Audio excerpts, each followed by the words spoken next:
The resistance R is equal to V upon में I, where V is equals to 50 plus minus 2 volt and I, that is current, is 20 plus minus 0.2 ampere. तो resistance as per our Ohm's law is given by potential upon current. Potential और current की value with error limit बता रखी है। आगे कहा गया है कि the percentage error in R is x%। तो आर में जो परसेंटेज एरर है वो कितनी है, x% है।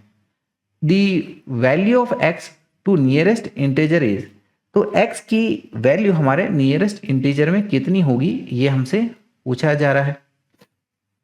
ठीक है, तो इंटीजर बेस्ड सवाल है, तो चलिए फिर चलते हैं, इसको सॉल्व करते हैं। हमें दिया है कि रेजिस्टेंस इज पोटेंशियल अपॉन में करंट, तो इसकी जो परसेंटेज फ्रैक्शनल एरर होगी या रिलेटिव एरर होगी, it is given by delta R upon R into 100।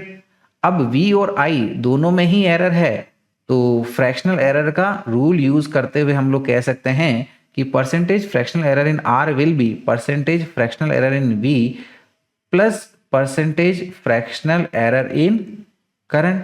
Percentage में बताना है तो मल्टीप्लाइड बाय 100 करना होगा।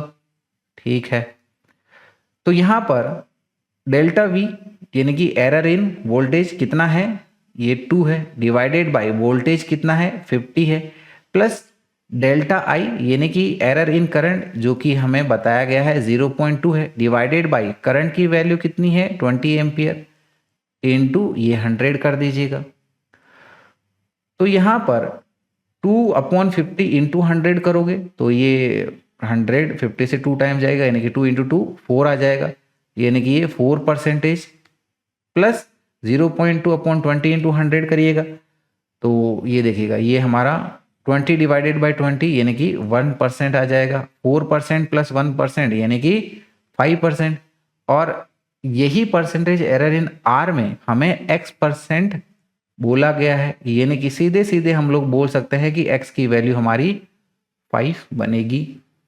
राइट, ठीक है, तो यानी कि सही आंसर यहाँ पर ब्रैकेट में मेंशन कर देंगे 5, जो कि हमें चूज करना रहेगा।